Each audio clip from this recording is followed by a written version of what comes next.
Cette histoire bouleversante va vous démontrer que parfois, la protection arrive des endroits les plus inattendus et que la compassion n'a pas de frontières entre les espèces.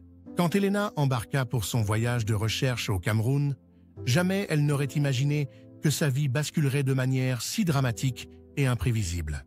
La jeune biologiste de 28 ans avait rejoint une expédition scientifique internationale pour étudier les primates dans leur habitat naturel. Son équipe et elle furent chaleureusement accueillis par Jomo, un guide expérimenté et respecté qui connaissait la région comme sa poche.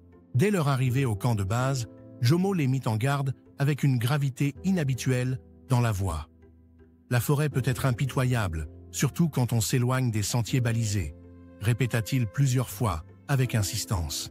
Mais Elena, passionnée par son travail, était déterminée à explorer les zones les plus reculées pour ses observations. Le 3e jour de l'expédition, alors qu'elle photographiait des traces de primates près d'une clairière isolée, Elena remarqua un mouvement inhabituel dans la végétation dense. Au début, elle crut apercevoir l'ombre d'un arbre qui oscillait dans le vent. Mais la silhouette se déplaçait avec une intentionnalité troublante. Soudain, une masse imposante et musclée émergea des fougères géantes. Un gorille mâle adulte, probablement le chef d'un groupe territorial, se dressait devant elle avec une prestance intimidante. Ses yeux sombres fixaient Elena avec une intensité qui fit accélérer son rythme cardiaque de manière incontrôlable.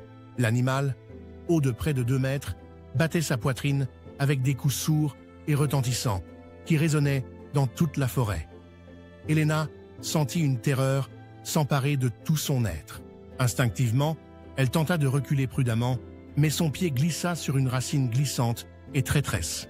La chute fut brutale et douloureuse. Une douleur aiguë et paralysante traversa sa cheville comme une lame incandescente. Elena tenta de se relever, mais sa jambe refusait de la porter. Dans un réflexe de survie désespéré, elle se souvint d'un conseil entendu lors de ses formations.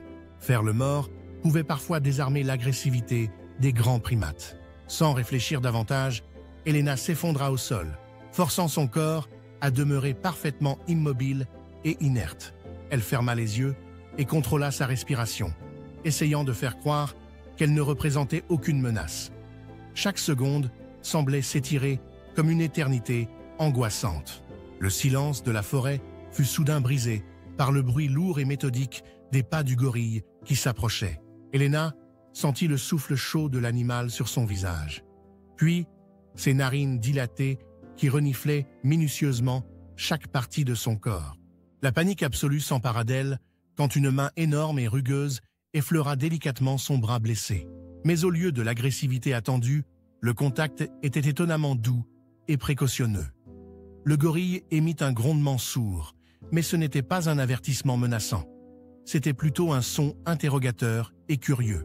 Puis, avec une force que Elena n'aurait jamais imaginée chez un être vivant, le gorille la souleva délicatement, mais fermement, par l'épaule.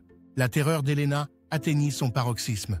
Elle était convaincue que l'animal l'emmenait vers un destin tragique et inévitable. Dans son esprit affolé, elle imaginait déjà les scénarios les plus dramatiques.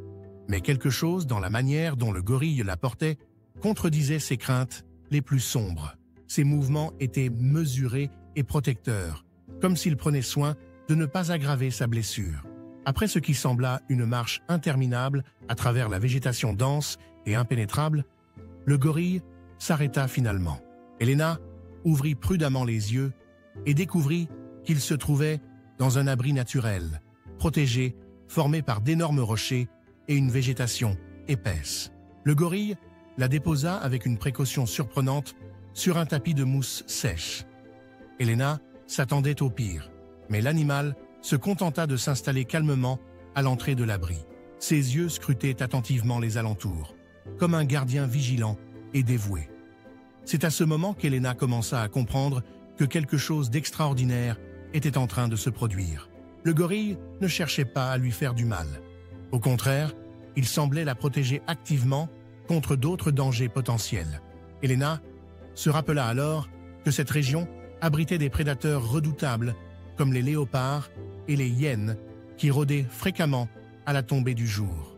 Aucun de ces animaux n'oserait s'approcher d'un gorille mâle dominant dans son territoire. Cette révélation changea complètement sa perception de la situation. Elena réalisa alors que sa formation universitaire ne l'avait jamais préparée à une situation si extraordinaire et imprévisible. Tous les manuels de comportement animal qu'elle avait étudiés semblaient soudain dérisoires face à cette réalité bouleversante. L'animal qu'elle avait pris pour un ennemi mortel était en réalité devenu son protecteur le plus improbable. Alors que la fin de journée approchait et que les derniers rayons de soleil filtraient à travers la canopée, Elena fouilla discrètement dans son sac de recherche. Son téléphone satellite, heureusement, avait survécu à la chute.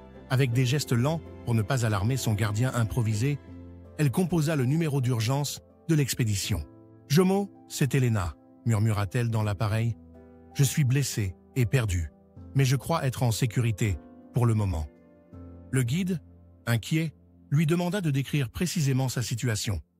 Quand Elena mentionna la présence du gorille, un long silence s'installa. « Elena, écoute-moi attentivement », finit par dire Jomo d'une voix grave. « Tu as rencontré Bomba, le patriarche de cette région. Les anciens du village racontent que cet animal a déjà protégé des humains par le passé. Reste calme et ne bouge pas, nous arrivons. » Elena raccrocha, bouleversée par cette révélation inattendue. Elle observa Bomba avec un regard nouveau et empreint de gratitude. L'animal semblait parfaitement conscient de sa vulnérabilité et avait pris sur lui de veiller sur elle jusqu'à l'arrivée des secours. Pour exprimer sa reconnaissance, Elena sortit quelques fruits secs de son sac de provisions. Avec des mouvements lents et respectueux, elle en offrit quelques-uns à son protecteur bienveillant. Bomba examina l'offrande avec curiosité, puis accepta délicatement les fruits de sa main.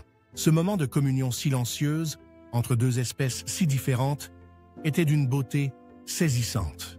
Plusieurs heures plus tard, les faisceaux des lampes torches de l'équipe de secours percèrent la pénombre du crépuscule dans la forêt.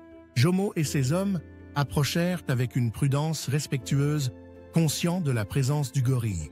Bomba se leva majestueusement et observa attentivement les nouveaux arrivants. Après avoir évalué la situation, il sembla comprendre que sa mission de protection touchait à sa fin. Avec une grâce étonnante, il souleva Elena une dernière fois et la porta jusqu'à l'orée de l'abri, la déposant délicatement aux pieds de ses sauveteurs. Puis, sans un regard en arrière, le noble gardien disparut silencieusement dans l'épaisseur de la forêt qui s'assombrissait. Elena, émue aux larmes, regarda le point où Bomba avait disparu. « Merci », murmura-t-elle, sachant que quelque part, son protecteur improbable l'entendait peut-être. Jomo aida Elena à se relever et sourit avec une sagesse ancestrale. « Les animaux comprennent des choses que nous, humains, nous mettons parfois toute une vie à apprendre », dit-il simplement.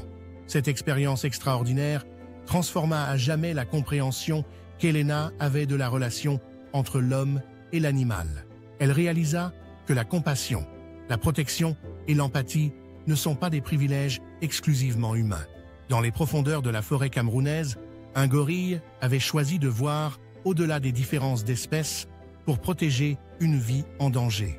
Cette histoire nous rappelle que la bienveillance peut naître des rencontres les plus improbables et que parfois, nos plus grands protecteurs se trouvent là où nous nous y attendons le moins. Bomba avait prouvé ce jour-là que certaines valeurs transcendent toutes les barrières naturelles et que l'instinct de protection existe chez toutes les créatures dotées d'un cœur généreux. Si cette histoire vous a touché autant qu'elle m'a marqué, n'hésitez pas à partager votre ressenti dans les commentaires et à vous abonner pour découvrir d'autres récits extraordinaires qui célèbrent ces liens uniques entre l'homme et l'animal.